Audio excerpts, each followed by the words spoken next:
Hello everyone, welcome back to Math with Singer. Let's continue on question 6, where no calculator is allowed. Given a series where p is constant and p bigger than 0. Part A. For p equal to 3, x equal to a, does the series converge absolutely, converge conditionally, or diverge? Explain your reason. First, we plug in p equal to 3 and x equal to a into the series.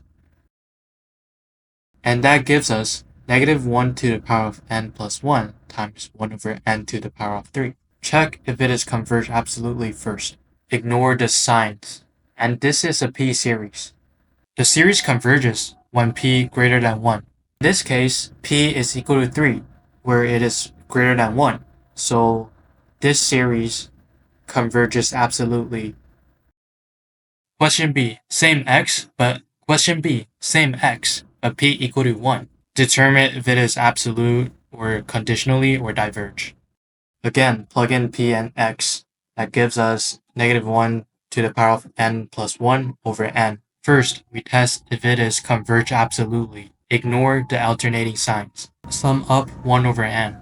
This is a harmonic series where p is equal to 1. The sum of infinite reciprocals gives us infinite, so this series diverge. Then we use the alternating series test to see if it is converged conditionally.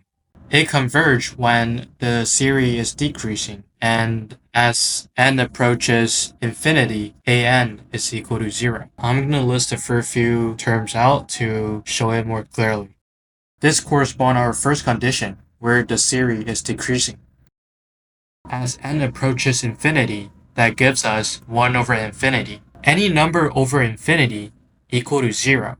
So this also corresponds to our condition. So in this case, the series converge conditionally.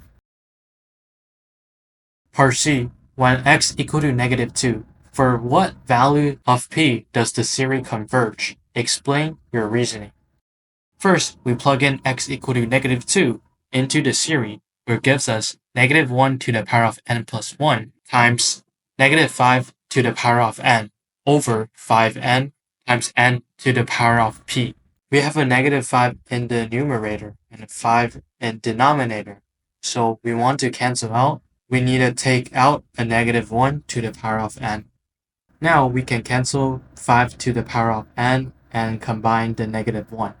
After simplify, we get the series negative 1 to the power of 2n plus 1 over n to the power of p. Negative 1 to the power of an odd number gives us negative 1.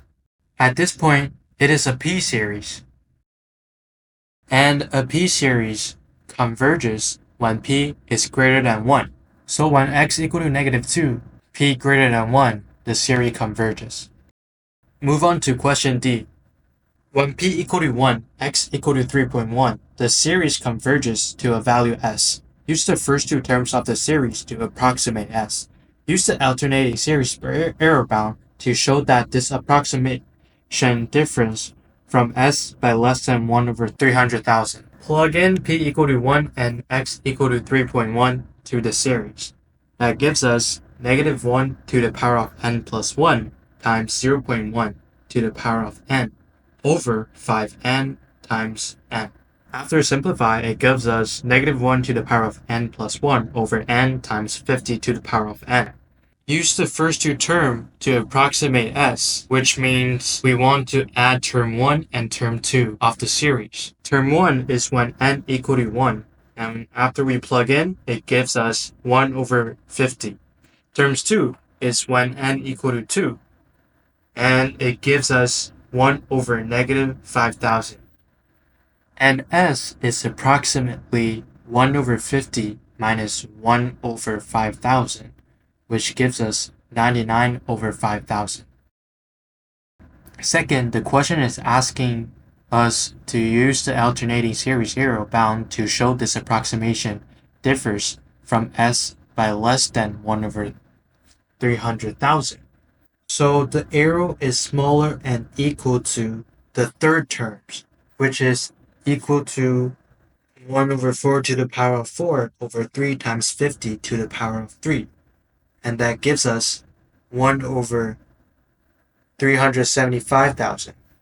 1 over 375,000 is smaller than 1 over 300,000. So in conclusion, the first two terms of the series to approximate S is generated to be within 1 over 300,000 of the true answer. And that's everything for the 2019 past AP Calculus BC exam.